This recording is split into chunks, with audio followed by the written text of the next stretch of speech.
వాస్తవంగా థాయిలాండ్ ప్రధానమంత్రి శాంతి కోసం ప్రయత్నించి పదవే పోగొట్టుకుంది ఆవిడ.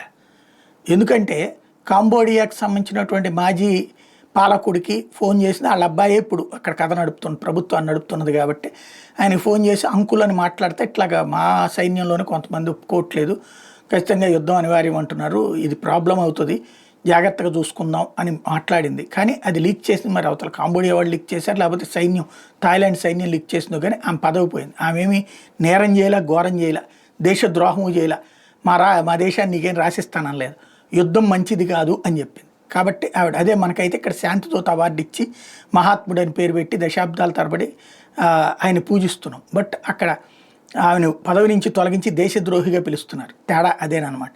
పక్కన పెడితే ఇప్పుడు అక్కడ సైనికులు, రెండు దేశాల యొక్క సైన్యాధికారులు మాత్రం యుద్ధానికి సిద్ధమన్న సంకేతాలు ఒకరికొకళ్ళు ఇచ్చుకుంటున్నారు, ప్రొవోక్ చేసుకుంటున్నారు. పాలకులు చెప్పినా వినని పరిస్థితిలో ఉన్నారు. దాని కారణంగా యుద్ధం ముదురుతుందా?